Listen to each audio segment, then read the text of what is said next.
పేద ప్రజల యొక్క ఇల్లు కూల్చడానికి కూడా సిద్ధంగా అవడానికి జరిగింది. ఇది సరైనటువంటిది కాదు. ఇవాళ మూసీ నది సుందరీకరణ కావాలన్నా, తర్వాత చెరువులు గుంటలు కాపాడాలంటే దానికి ఒక శాస్త్రీయత అనేది ఉండాలి. ముందు అందరినీ పిలిచి అందరితో మాట్లాడి అందరినీ ఒప్పించి మెప్పించి ఏ ఒక్కరికి కూడా నష్టం జరగకుండా చర్యలు తీసుకుంటే ఎవరైనా కూడా సహకరించడానికి సిద్ధంగా ఉంటారు. కానీ ఎవరితో మాట్లాడకుండా మీరు ఏం చేస్తుందో ఎవరికి చెప్పకుండా ఏకపక్షంగా నిర్ణయం తీసుకొని బుల్డోజర్లు జేసీబీలు పెట్టి మరి ఇల్లు కూల్చడం అని అంటే వాళ్ళు ఎంతో కష్టపడి ఇల్లు నిర్మాణం చేసుకున్నారు. చిన్న మధ్యతరగతి ప్రజలు, కూలి పని చేసేవాళ్ళు, అసంఘటిత రంగంలో పనిచేసేవాళ్ళు, చిన్న చిన్న వ్యాపారాలు చేసేవాళ్ళు అప్పులు సప్పు చేసి ఇల్లు కట్టుకుంటే మరి వాళ్ళ పిల్లలు ఏం కావాలి, వాళ్ళేం కావాలి. అందుకని ప్రభుత్వం తీసుకునేటువంటి నిర్ణయం ఏమాత్రం సరైనది కాదు. ఇప్పటికైనా మీరు కాలనీ వాసులందరినీ సమావేశపరచండి, అఖిలపక్ష నాయకులందరినీ పిలవండి. ఎక్కడైతే ఇల్లు తీసేయాల్సి వస్తుందో తప్పనిసరిగా మరి అటువంటి వాళ్ళతో మాట్లాడి ఈ పేరుతోటి ఏ ఒక్కరికి కూడా నష్టం జరగకుండా, ఎవరికి కొట్టకుండా వాళ్ళకు ప్రత్యామ్నాయ ఏర్పాట్లు, స్థలమా, ఇల్లా, లేకపోతే కాంపన్సేషనా అనేది వాళ్ళకు నచ్చే పద్ధతిలో ఇచ్చి అప్పుడు మాత్రమే ఈ చర్యలకు పూనుకోవాలి. ఇవాళ మీరు సమాజం కొరకే మేము ఇదంతా చేస్తున్నామని చెప్తున్నారు. మంచి కొరకే అనేది. మంచి కొరకు చేస్తున్నప్పుడు నలుగురిని కొట్టగొట్టి చేయమని ఎవరు చెప్పలే.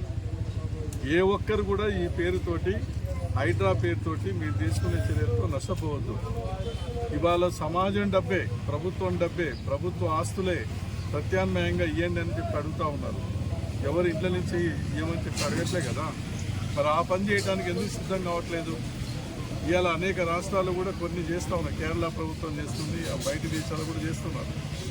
ఎక్కడన్నా రోడ్లు వేయాలన్నా, లేకపోతే ప్రాజెక్టులు కట్టాలన్నా, లేకపోతే ఏంటంటే ఇటువంటి కార్యక్రమాలు చేపడుతున్నప్పుడు ప్రత్యామ్నాయంగా మరింత వాళ్ళకి ఎక్కువ లాభం చూపించి ఎక్కువ ప్రయోజనం జరిగే విధంగా చూపించి చేస్తారు తప్ప ఇట్లా ఏకపక్షంగా చేయరు.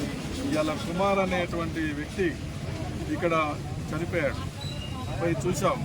ఎందుకు చనిపోయాడని చెప్పి తెలుసుకుంటే వారం రోజుల నుంచి మీ ఇల్లు పోతుందట అని చెప్పి వార్త తెలిసిన దగ్గర నుంచి వారం రోజుల నుంచి సరిగా తిండి తినకుండా, నిద్రపోకుండా, పనికి పోకుండా మానసికంగా అతను అనారోగ్యానికి గురై అకస్మాత్తుగా హార్ట్ అటాక్ చనిపోవడం జరిగింది.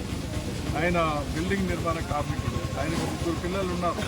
ఇవాళ వాళ్ళు రోడ్డు వీధిన పడేటువంటి పరిస్థితి వచ్చింది. ఇంకా ఎంతమంది ఇట్లా మరి చనిపోయే పరిస్థితి ఉంటుందో తెలియదు. కాబట్టి ఏంటంటే ప్రభుత్వం ఒక మంచి నిర్ణయం మీరు తీసుకుంటున్నప్పుడు, మంచి నిర్ణయం అని మీరు చెప్తున్నప్పుడు ఆ మంచి నిర్ణయం ఏంది, దేనికి తీసుకుంటున్నారు, మరి ఎవరు నష్టపోకుంటే ఏం చేయాలనేది ఒక బలమైన చర్చ జరిపి న్యాయం చేయాలి తప్ప ఇంకోటి కాదు. అందుకని ప్రభుత్వం ఇప్పటికైనా కూడా తొందరపాటు చర్యలు పూనుకోకుండా మరి అందరితో మాట్లాడి అందరిని ఒప్పించి వాళ్ళకి న్యాయం చేసి మాత్రమే వీళ్ళు ఇల్లు టచ్ చేయాలి తప్ప అప్పటిదాకా చేయకూడదు. వీళ్ళ జీవితాలతోటి ఆటలు ఆడుకోవద్దని చెప్పేసి నేను తెలియజేస్తున్నాం.